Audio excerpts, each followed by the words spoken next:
The Siege of Fort Ond, written by Aaron Breiterman, narrated by Nightwatcher666, featuring Creepyface and the Philosopher's Phantom.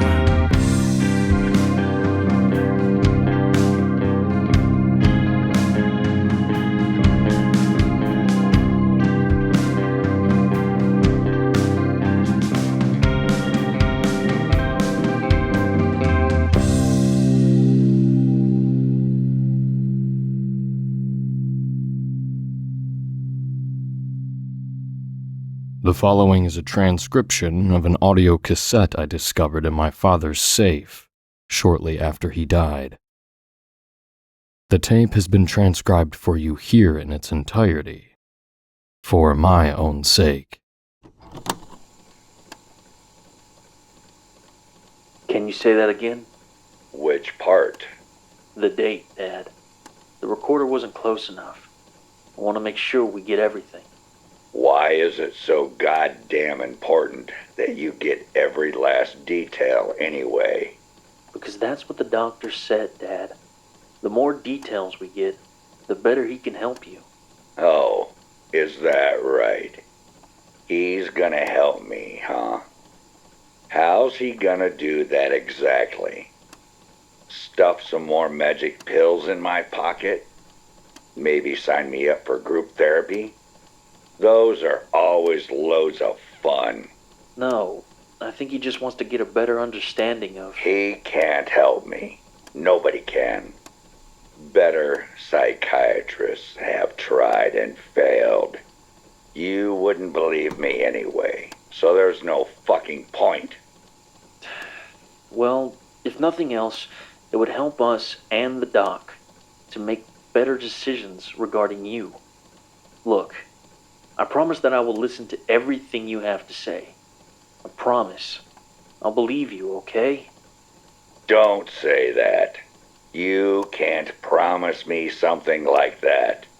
It's a bullshit statement, and you know it. All right, fine. Fair enough. I promise that I will try to believe, okay? I'll try. Look, forget about the doctor, all right? I want to know what happened that night. Me. I want to know what you were doing in Norway. Why you can't ever get a damn good night's sleep. Just tell me. Please. Fine. February 20th, 1943. That's when it all went down. The Axis powers had been almost completely driven out of Africa, and the Soviets had effectively turned the tide of war in Eastern Europe. We had the Nazis on the run, for the time being at least. They were vulnerable, sure, but they still had every capability of rebounding and kicking our asses. As such, the U.S. was particularly interested in taking out any and all Axis weapons development programs. Weapons development programs? What, like their tanks or the atomic bomb or... Exactly. The Allies specifically targeted their hard water facilities to cripple their production of the atomic bomb. But there were other targets. The so-called wonder weapon projects scattered all over German-occupied territories. Malfunctioning depots, chemical weapons labs, bioweapons research centers, etc. That's what I'm doing in Norway. Where in Norway did they send you? Northern Norway, far off the mainland, with a Nazi outpost on it. Very little was known about the place at the time regarding its exact purpose and mission. According to our spies and Norwegian rebels, the locals referred to it simply as Fort Ond. They said it was a bad place. That prisoners were taken there, and they were never seen again. That the waters bordering its shore were barren of all aquatic life, and colder even than even the most bone-chilling frostbite. Command didn't give a shit about any of that, though. Their only concern was two things. Why is this installation so far from the German homeland? And why is it so far from the mainland of Norway? The conclusion they came to was that the Nazis had to be developing some sort of weapon there that they didn't want to risk infecting a lot of people with. So, they thought it was a chemical weapons plant? No, they thought it was a bioweapons lab. Smallpox, anthrax, you know, that kind of shit. We thought that's what they were doing there, but we didn't know for sure. That's where my unit came in, and that's where Operation Maelstrom was greenlighted. Maelstrom? I didn't pick the damn name. Anyways, they wanted to keep the operation as covert as possible. Minimal manpower. One squad of British SAS. One squad of Canadian commandos. And last but not least, one squad of Army Rangers, including yours truly. Was the purpose of the mission just to gather intel, or? Our first priority was the eradication of the fort's inhabitants and the seizure of any irrelevant intel. However, we were also prepared for it to turn into a sabotage mission at a moment's notice. The leadership felt pretty confident about the bioweapons theory and didn't want to take any chances with letting the stuff potentially get away. Hence, the limited manpower. The last thing we wanted was for the Krauts to get spooked by a large invasion force and flee with any samples. Dad, are you okay? Yeah. Just give me a second. Really? You gotta do that now, huh? What? Oh, I'm sorry. Is the smoke gonna bother your little nose that much? Would you prefer I do it some other time? I'd prefer if you didn't fucking do it at all. Though, in a way, it's oddly inspiring. A senior citizen, part of the greatest generation, still puffing that shit all these years. Like it's of no consequence to his health. Fuck the consequences. Can I continue now? Or is this gonna turn into a intervention? 'Cause if so, tell me now so I can save you the time and just leave the fucking room and enjoy the rest of my smoke. Please continue. We were all flown to Iceland for our briefing. From the moment I arrived, I had my doubts about the operation. The sheer lack of intel we had to go off of regarding the fort size, manpower, and exact purpose just seemed odd to me. I remember thinking to myself, I hope this is enough men. When I did so, I caught my friend Weathers looking around too. I could tell he was thinking the same damn thing. From there, we boarded a British destroyer that took us less than 10 miles from the island. We had to travel the remaining distance on our own in 2 PT boats. I just remember just how cold it was that night. How we all subconsciously stood closer to each other than normal in a vain attempt to try to stay warm. Like a bunch of penguins, the lot of us. Let me think.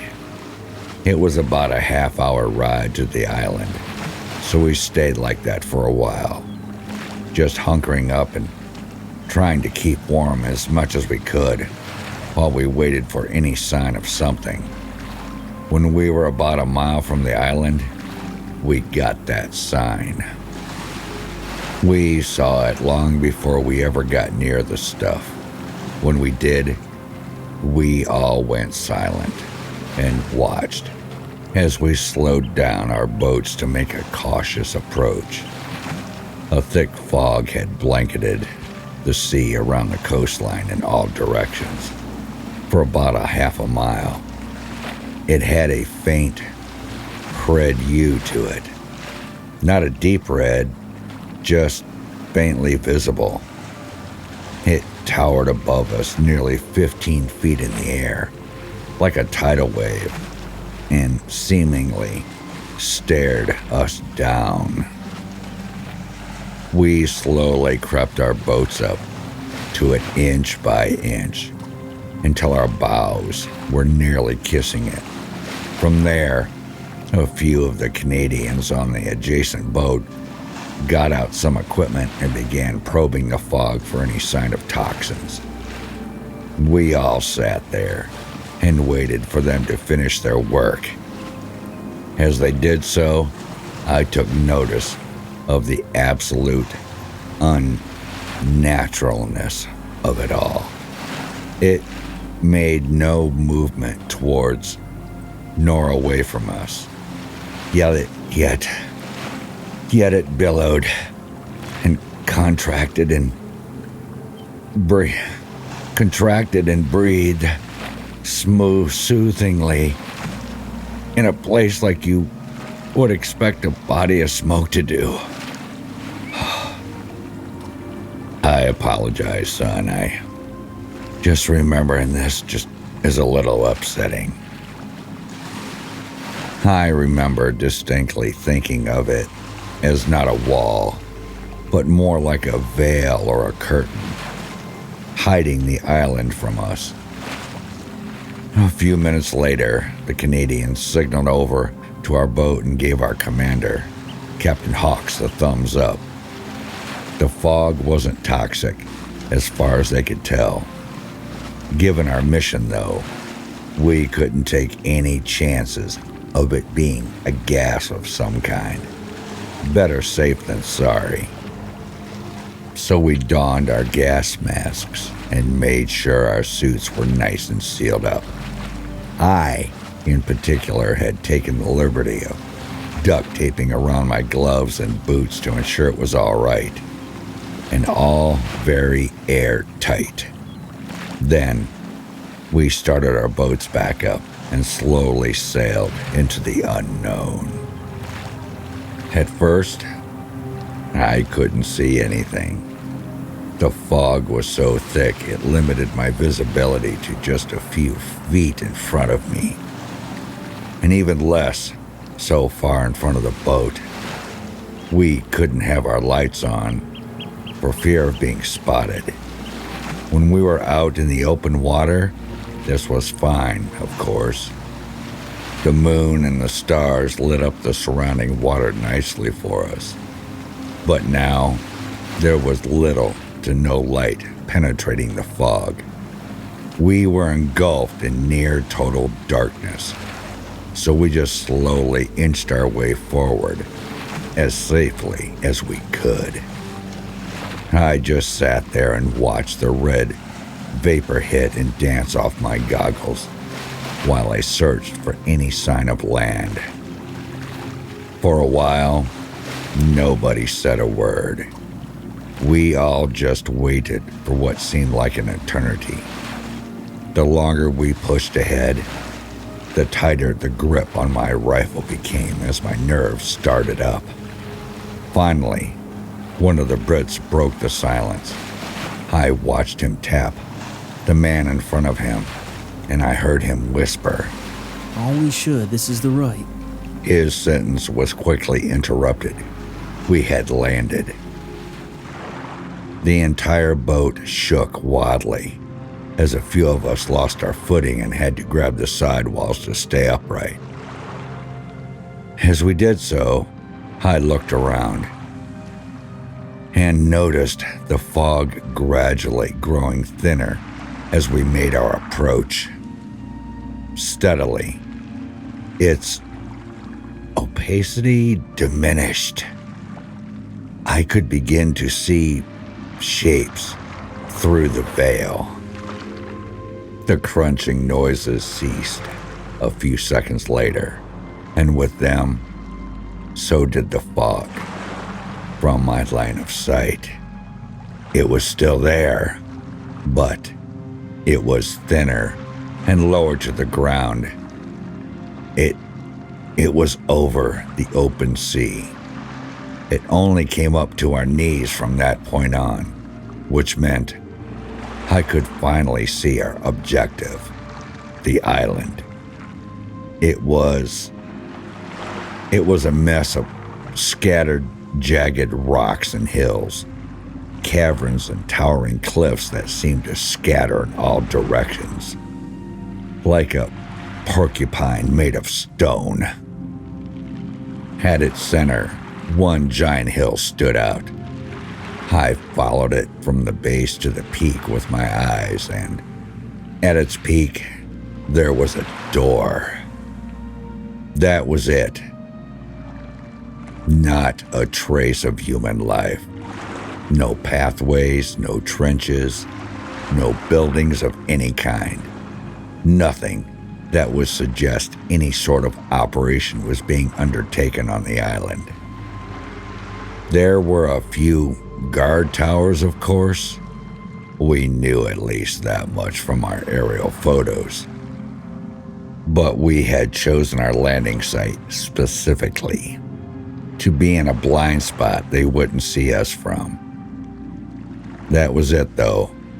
Apart from the door that stuck out amidst the terrain, looking utterly unnatural in the distance, there was not a sign of life.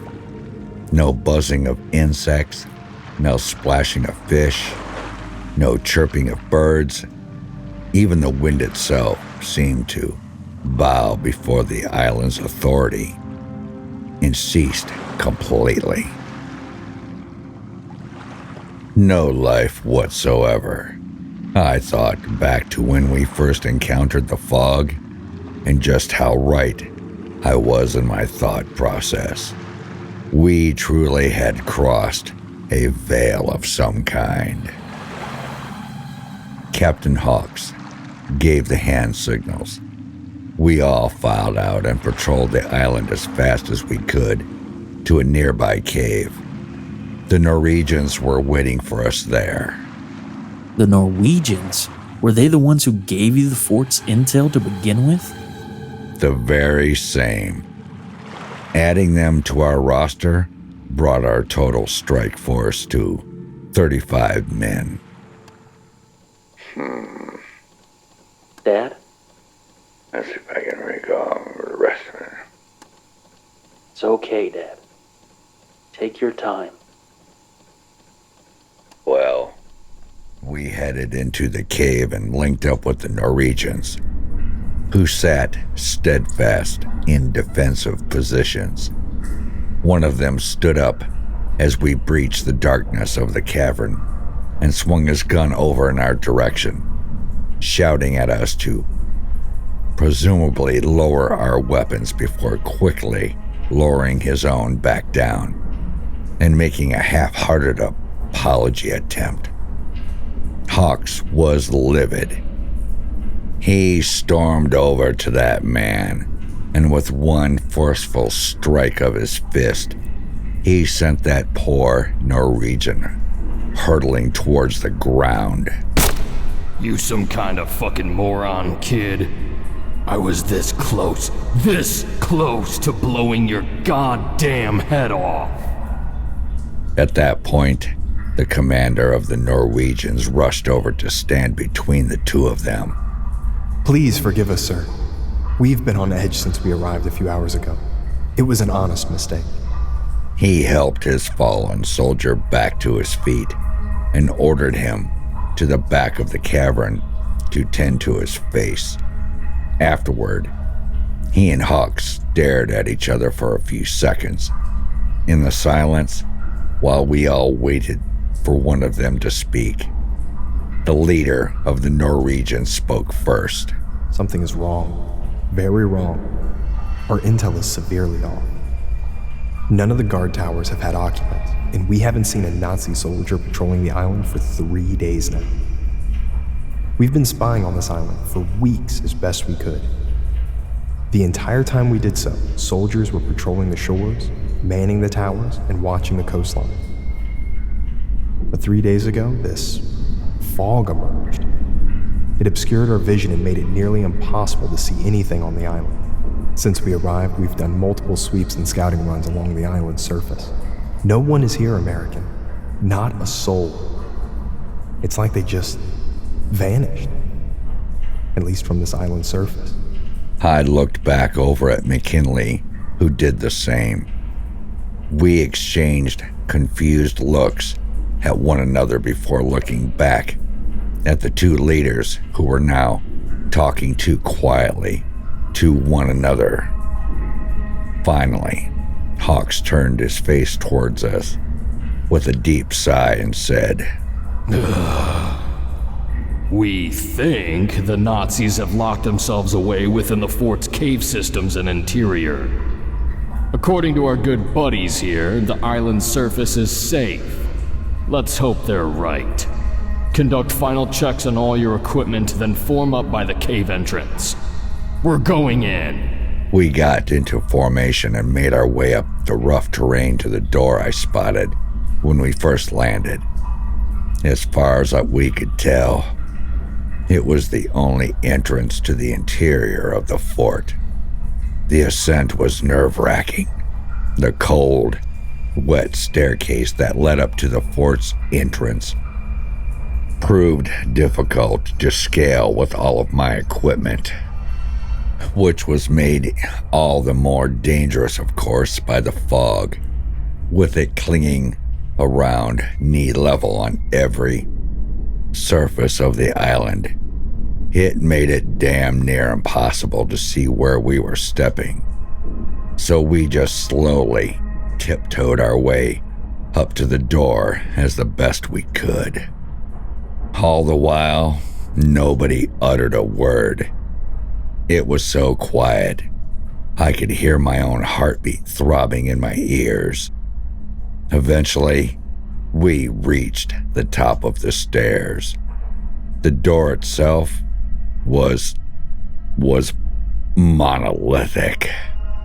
Monolithic? What, like ancient? Oh, yeah. It stood nearly 9 feet tall and looked like it was made out of bronze or copper. I really don't know. Some kind of faintly orange metal. It was covered in strange engravings that could only be described as, I don't know, hieroglyphic, I guess would be the word. But they weren't, of course. But that's the only comparison I've been able to find since that day. Believe me, son, I've tried. I've looked through every damn book I could think of. Nothing comes close to the symbols and markings I saw engraved on that door. It was like a foreign language of some kind. It didn't look like it was written or chipped away from the door by an expert's hand, so much as it looked like it was slashed or cut, like something had hacked away at it with claws or teeth to create the strange writing.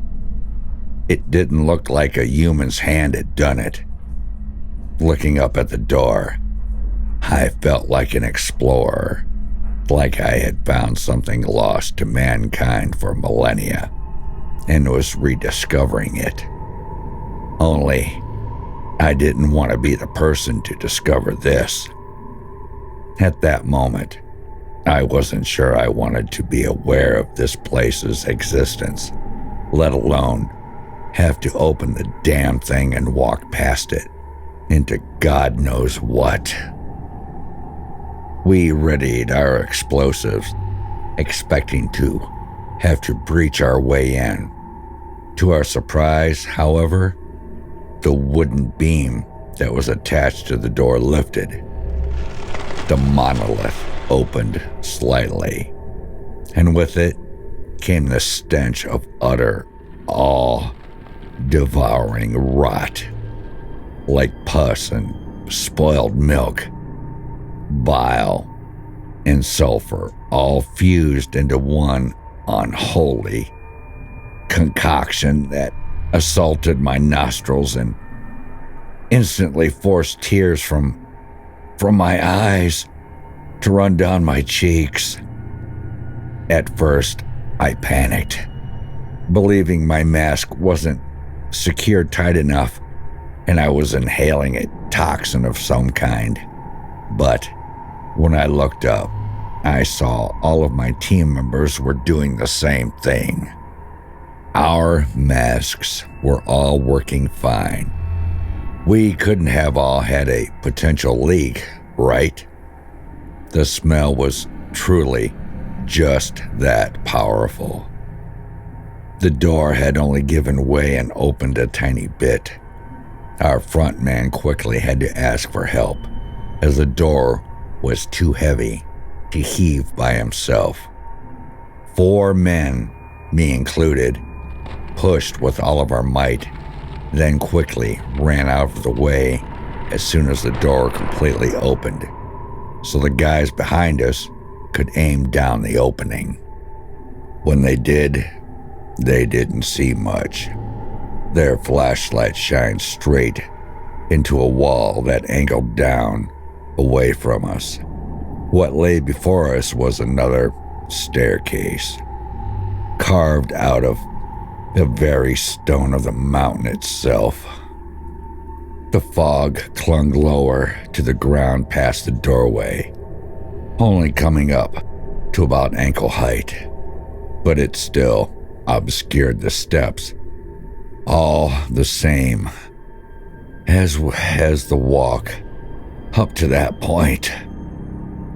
We stared down the doorway, waiting for the order to advance, but Hawks said nothing. He stood there with his gun trained ahead and his other hand held up, silently telling us to wait. I'm sure he was listening, waiting to hear any commotion from us opening the heavy door, for any sign of the enemy. There was none, however. Not a sound could be heard from down the staircase, just like everywhere else so far. Golf leaned over to me and tapped me on the shoulder. Hey man, something's not fucking right. He whispered. I didn't respond. I didn't feel I needed to. Everyone was already thinking the same thing anyway. No point in vocalizing it. Especially not when I could visibly see that Hawks was thinking. I watched a chill run up his spine that shook his held up hand and rifle slightly in place. I'd never seen him like that before. He steadied himself, and with a low, reassuring grunt, which was probably more for his benefit than ours, he gave the order. File in. So, down we went. We descended about 20 feet. The staircase itself was dark, but we could see light at the bottom. The sight of the light was a relief. Instantly, I felt a tiny shred of my anxiety wither away as my instincts took hold, and I readied myself for any Germans that might be waiting for us at the bottom. There were no Germans, however. None left anyway. None alive. When I reached the bottom of the staircase, the scene laid out before me was like something you'd see at a crime scene. It was a big square room, illuminated by a gas lantern in its center. The door directly ahead of us led to an opening in the floor with a ladder hooked to it, with two doorways on our left and right, like a plus sign or a cross, various crates and a workstation and desks laid toppled over and all faced the direction of the newly discovered staircase, like sentry posts. They all faced towards the same point. Scattered throughout the room were the Nazis, half sunken into the fog and slightly obscured by it, draped over crates, leaning up against walls, crumpled up like a soda can in the corner. There were at least a dozen of them. Their blood pooled beneath our feet, but I could hardly notice it through the tinged fog. I took a step forward, and that's when I heard the familiar jingling of empty bullet casings beneath my feet. Subsequently, bullet holes could be seen in nearly every square inch of the wall in front of us.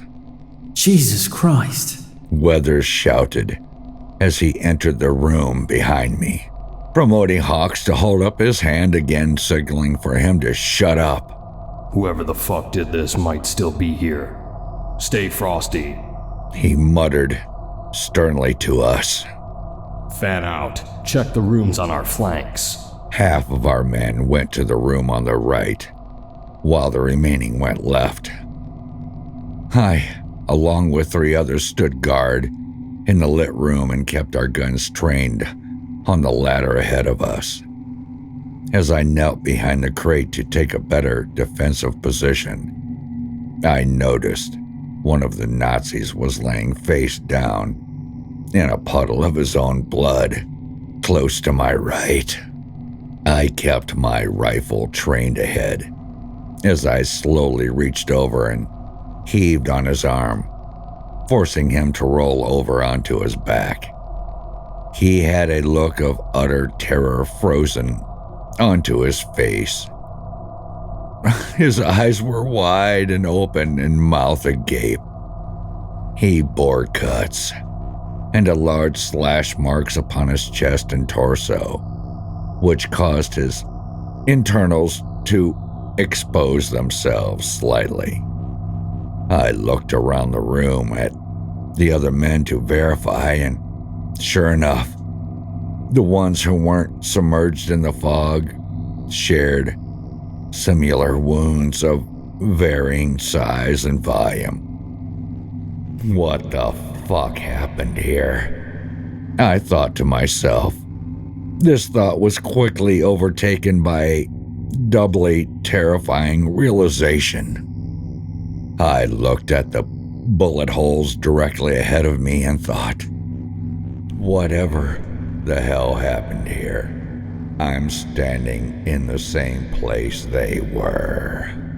After a few tense moments of sitting with that realization, the squad checking the right room emerged, holding a few books and folders.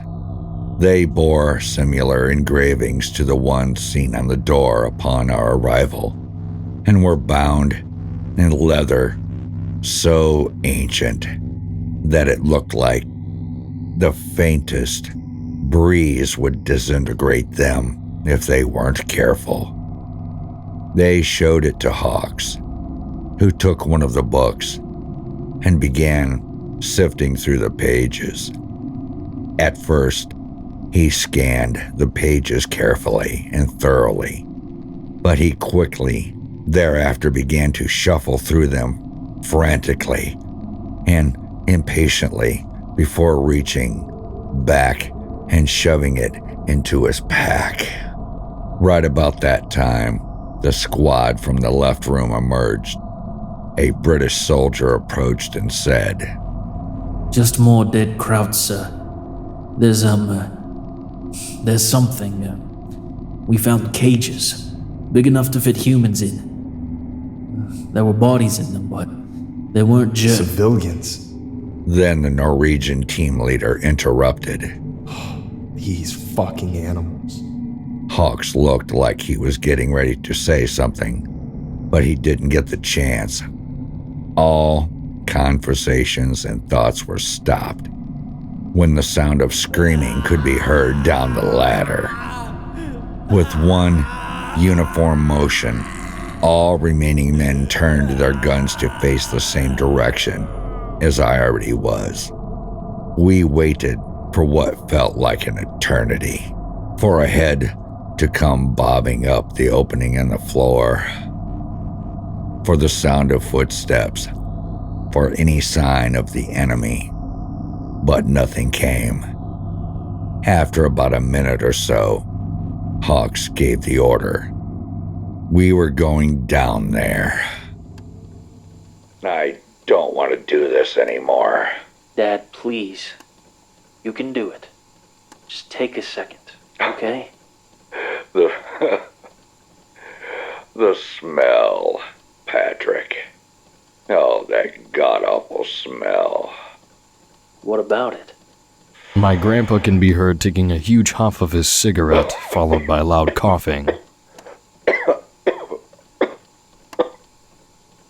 I can't get it out of my nose. It's been 60 goddamn years since then, and I can't get it out of my nose. God. By the time we reached the bottom, Gulf had already vomited from it. I had to fucking cover him while he did it. Good thing I hadn't eaten anything before the briefing, or else I would have too. When we reached the bottom, there was nobody, just like the rest of the island. Not a sign of life. Dad, what did you see at the bottom of that ladder? It was a well. It was a large cavern-like room with multiple passageways that branched off in all directions. But at its center was a well, made out of the same stone as the mountain itself, and yet it somehow looked older, more ancient, more monolithic. Along its rim were the same damn etchings and carvings as the door. Upon closer examination, we saw that it was the source of the fog that had plagued us ever since our arrival. We watched it for a while and observed. The fog billowed up and out and over the top of the well in all directions at a constant, unnatural rate. I couldn't believe that such a tiny source could have produced as much as we'd seen up to that point. I couldn't believe that the colossal wall that we encountered upon our arrival originated from such a minuscule well deep in a mountain. As we spread out to cover the other passageways, I approached it and leaned over. Patrick, the smell was so fucking strong that I was thrown back onto my hands and knees almost immediately from the stomach contractions. It was the source of the fog, of the smell, of fucking everything. What was in the well? Blood. The whole fucking thing was filled with blood. More blood than I'd ever seen in my life. More than the room upstairs. More than any other mission I'd ever been on. And it was fresh. It boiled gently and seemed to move on its own, as though it were alive and aware of our presence. In the room, and when I gazed upon it, the attack on my nose and stomach seemed like one of calculation, as though a cobra had spat in my face for daring to get too close. I wasn't allowed even a second to recover from the stench. However, at that exact moment, we heard more screams, seemingly from every passageway in the cavern, emitted what I can only describe as wails of anguish, like the flesh was being peeled off somebody's forearm and pouring salt back into the wound at the same time. They pierced all of our ears like razor blades and made me wince so hard I almost forgot about my stomach pain. How fucking big is this place? I thought to myself, what the hell could be happening just down one of those tunnels? Fuck this. Hawk said. Start planting charges. We are getting the fuck out of this place as soon as possible. It was music to all of our ears. One of the soldiers came over to check on me as the rest began to start laying charges. There was nothing professional about our process. We were just laying them out as fast as we could so we could get the hell out of that wretched place and back to the boats. The screams continued the entire time we worked. Were they getting closer? I don't know. They sounded like they were coming from every passageway, all at once, but it was hard to tell. We had a man eyeing down every doorway just in case, though. It didn't matter. We should have been watching the well. As I struggled to compose myself and get back to my feet, I had a front row seat to what was about to happen. Gulf, the poor bastard. He was doing his rounds, laying his charges along the floor, around the wall. I wanted to speak up, to tell him not to get too close, but I was still sucking in air through my teeth and couldn't get the words out. All I could do was hold my hand out to him and grunt. He turned to face me. You gonna make it?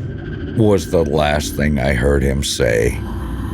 At that very moment, an arm shot out of the well behind him, locked itself around his neck, and pulled him into the well head first. The arm was inhumanly long, more like a tentacle than an arm, but its form was undeniably human still. It wrapped itself around his neck and dug its fingers into the side of his face as it dragged him deeper and deeper down I watched him thrash around and kick his legs wildly in a vain attempt to get free, spraying torrents of blood in all directions around him. He was already halfway submerged by the time our men got a hold of his feet. When they did so, another arm shot out of the well and locked itself around Golf's waist, now pulling him in faster. I could hear gurgling and see bubbles of air making their way to the well's surface. The poor bastard was drowning in that putrid liquid. The men pulled with all of their might, but it didn't slow his descension in any noticeable way. They heaved and barked orders to others like rabid dogs, desperate to save our comrade, but no help came. We were alone with the incomprehensible, and it was winning. The rest of us simply stood by, dumbfounded, and watched as he was forcibly dragged down the well inch by inch. When it was clear that the men could do nothing more, they let go and took a few steps back. Their entire arms were covered in blood up to their elbows. For a moment, nothing happened. Nobody said a word, or moved a muscle, or did anything. We all just faced the well and tried our best to process what had just happened. It didn't last long. The well began to gurgle and bubble as though it were digesting my friend. It began to overflow. Slowly, the thick crimson liquid oozed over the top of the well and onto the cold stone floor beneath, making its way towards us. I was the first to make a move. I stood up and began to slowly step backwards towards the ladder. That's when the massacre began. In an instant, all of hell erupted around us.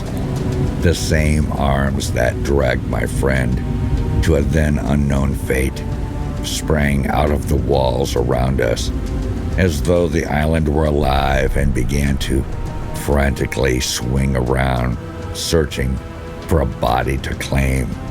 A few of them found their mark and pulled some of the men towards the walls, wrapping themselves around their necks, locking them in place, and suffocating them.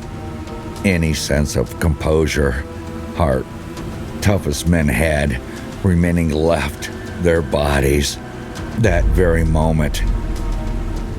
As we all made a mad dash, sprint for the ladder, the room was only dimly lit by all of our flashlights, though. When we broke our formation and began to run, our visibility almost went to zero. It was more and more limited. Bodies ran into each other, and men began slipping on the blood that now reached all of our feet. The fog had also begun rising in intensity at a startling rate and was now almost as thick and copious as it was on the sea. This made it all the more hard to tell what exactly was happening, and before I knew it, I was knocked onto my ass by one of the Canadians as he ran straight into me. The blood rose higher and higher at an inconceivably fast rate. It was halfway up to my knees by the time I regained my footing. When I did, I felt a sudden rush of movement brush by my left leg. That's when I saw it.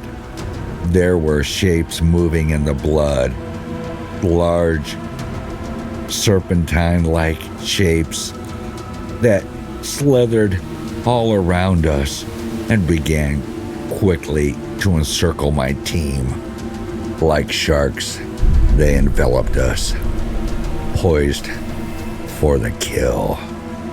They seemed to be probing us for weakness, waiting for the exact right moment to strike and take as many of us down as they could. I wasn't gonna let them get me. My body moved independently of my paralyzed psyche as I sprinted for the ladder and leaped as high as I could to escape the cavern. However, the ladder was barely wide enough to fit one man on it. It was made of wood and was not meant to support the weight of more than a couple of men at a time. I remember just how carefully we had to scale it just to get down to the cursed room in the first place. I worried it was going to give way at any second, and I would be stranded in that room with those fucking things. I felt the ladder crack and buckle beneath me as more men than intended all tried to climb up at once. I pushed into the man above me just as the person below me did, all in a desperate race to escape.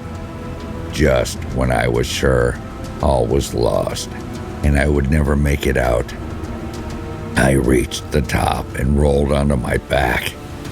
As I did so, I heard a loud snapping sound, followed by 8 loud splashes hitting the liquid beneath. I rolled over and shined my flashlight down the hole to look at the scene and try to help some of the men escape what had now become a tomb. It was no use, though. I was 20 feet down. I couldn't reach any of them. Weathers, McKinley, they stared up at me and shouted for help. But what was I supposed to do? The blood had risen to about waist high by that point, and there were more of those fucking things still circling them. They climbed over one another in a desperate attempt to get enough height to reach the exit, but it was nowhere near enough. I felt so helpless. I watched the mysterious shapes and figures in the blood creep up to them from behind, then, as if coordinated, in an instant, they pounced on and dragged 3 men under the murky depths. All at once, in that split second, when they had leapt from the blood to attack the men, I caught only the faintest glimpse of their true form. They were like eels or leeches with spider legs and beaks. Something of that family, but it's still not an accurate comparison. They were truly otherworldly, inhuman, even to creation itself. They were abominations that I'm glad were obscured by the fog, as to have glanced upon them in all of their unholiness would have been too much for me at that moment. They yanked the men down into the ocean of blood. As they did, so the men thrashed around chaotically and knocked more men over, making the already pyramid of terrified men all the more pitiful. That's when I noticed the 3 who were taken by those serpents were being dragged towards the well. They were being dragged to the well so it could devour them, just like golf, and take them away to some unspeakable fate. I looked at the edges of the room to search for the first victims of the attack, the ones who had been forcibly dragged towards the walls by the arms. When I found them, I felt my stomach churn once again. Their bodies were halfway into the cavern walls. The arms were dragging the men headfirst into the island itself to be consumed. It was as though the island itself was alive. The well was alive, and it wanted us dead. The remaining few screamed and pleaded and begged me to help them. All I could do was stare down at the chaos before me and watch. I was ripped out of my comatose state by a firm hand on my shoulder. It was Hawks. Get up! We gotta get the fuck out of here! He picked me up by the back of my shirt and dragged me to my feet, pushed me up the staircase. I had no activity coursing through my head, and yet I ran. My body was truly on autopilot. I couldn't think of anything other than the men we were leaving behind, and the look I saw on their faces as they screamed at me for help. The fog had now completely engulfed the inside of the fort, and I struggled to maintain my footing as I ran as fast as I could through the first chamber and up the staircase. As we exited the main door, I was stopped dead in my tracks. I heard gunshots behind me. By God, they were still alive. They were still fighting to get out, and I was abandoning them. Hawks once again yanked the back of my shirt forward as he walked past me. There's nothing we can do for them. We have to get to the boats now. And with that, he ran off ahead of me through the red smoke. Every fiber of my being compelled me to go back, but my body refused to obey. I just stood there trembling, white-knuckle grasping my rifle as I struggled to make a choice. After a few agonizing seconds of contemplation, I followed after Hawks and made my way to the boats, to freedom. As we sped away from the island at top speed, I was able to slowly creep back to the real world mentally and finally take note of my surroundings. It was me and Hawks and 3 other British troops. Only 5 men had made it out. None of us said a word. We all just kept to ourselves and stared off into space, doing our best to process what had happened to us. I looked back at Fort Ond one last time before it disappeared over the horizon. The fog had grown larger now, redder and hungrier. When we got back to the destroyer, we told Command everything that we saw and what had happened. They didn't believe a word of it. I can't really say I blame them. We must have sounded insane to them, showing up missing 30 men, covered head to toe in blood, rambling about mysterious wells, our friends being dragged away to an unknown fate by strange creatures, ancient bronze doors, and slaughtered Nazi soldiers. They told us that we had most likely been exposed to a nerve agent, that the base was being classified as a possible chemical weapons lab, and that when we inhaled the fog, maybe we were just subjected to it and its hallucinogenic properties, but we were sealed up head to toe. We stood up for ourselves as best we could. We all corroborated each other's stories and validated each other's testimonies. We swore up and down till we were blue in the face that the island was not what we thought it was, that our friends had been killed by an unknown force, and that we had to destroy the fort. They just stared at us like we were a pack of lunatics. They had made up their mind about what had happened to us on that island.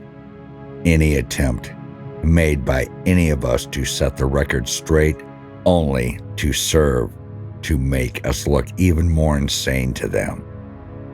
I turned to one of the admirals and spoke up one last time. I had to know something before they turned us away. Please tell me you guys are gonna level that fucking place, right? He stared at me for a few tense seconds before simply saying, We'll handle it. And with that, it was over. All the remaining members of Operation Maelstrom were discharged the next day, deemed medically unfit to continue service. Each of us was briefed individually on the events of that night, and I was told not to utter a word to anyone about the events of Operation Maelstrom, or to disclose the fort's location to anybody. The colonel who was briefing me told me, For the record, I believe there's at least a little bit of truth in what you told us. But regardless, you and the survivors are a liability now. Unstable and erratic. We can't risk putting any of you into another operation, not after what happened to you. Or at least not after what you think happened to you. I'm sorry, but this is for your own good. I was put on a plane the next day and sent home. That's it. You don't believe a word of what I just said, do you? Well, no, not all of it.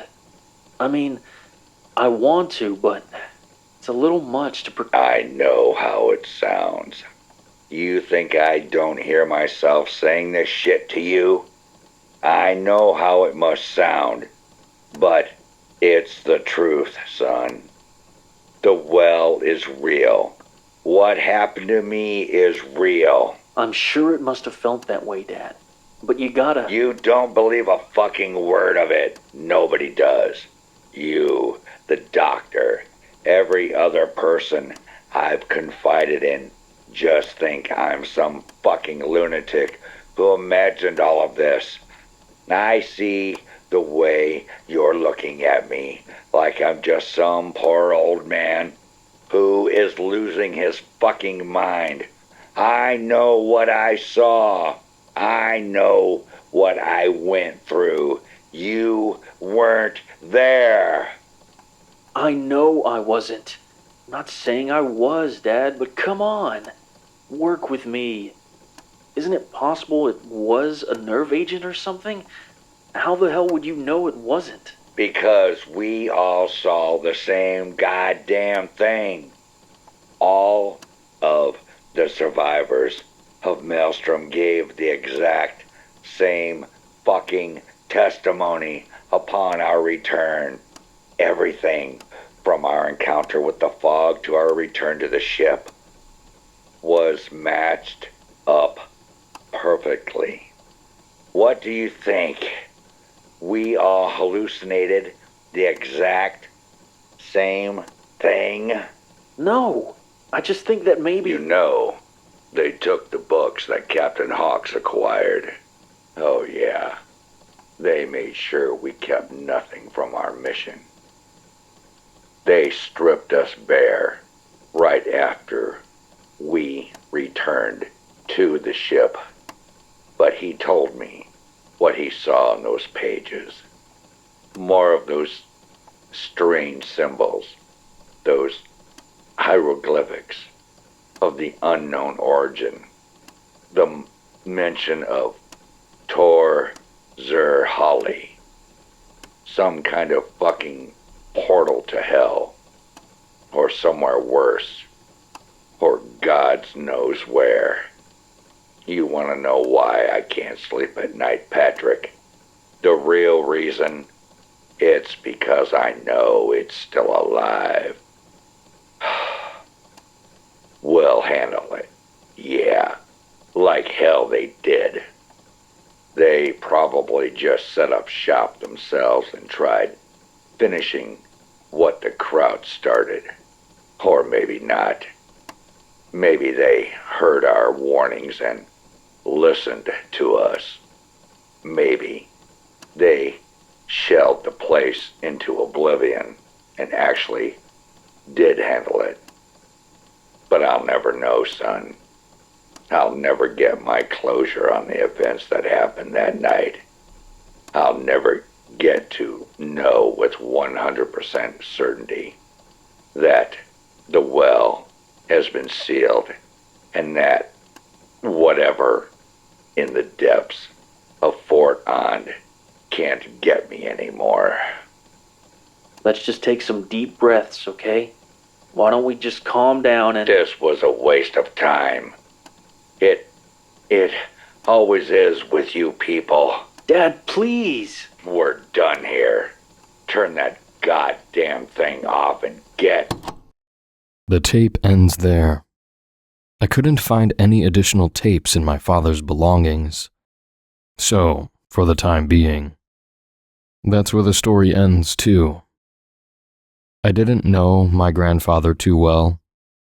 He died when I was 12 and was a recluse, so sadly, this tape is one of the only glimpses I've ever gotten into his life. I don't know what to believe. It's easy to write him off as crazy or the victim of a gas attack. But the fear I heard on that tape sounded so real. That's gotta mean something, right? If nothing else, the torment he endured was real. And maybe that's all that matters. Or maybe, just maybe, he's right. Maybe Fort Ond still stands, exactly as he described, hidden somewhere, behind the veil of fog.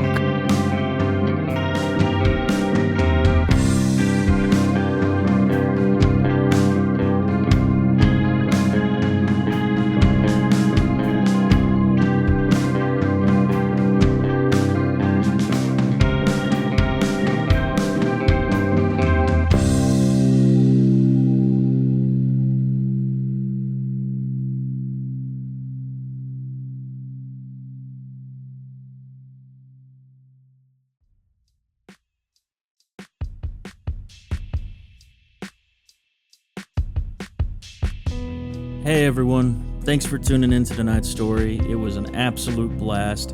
Huge thank you to Nightwatcher666, Creepyface, and Philosopher's Phantom for helping me put this together for you guys. They did an excellent job. They're very talented, and I'll make sure to leave a link to their channels in the description below, so make sure to check them out, show them some love.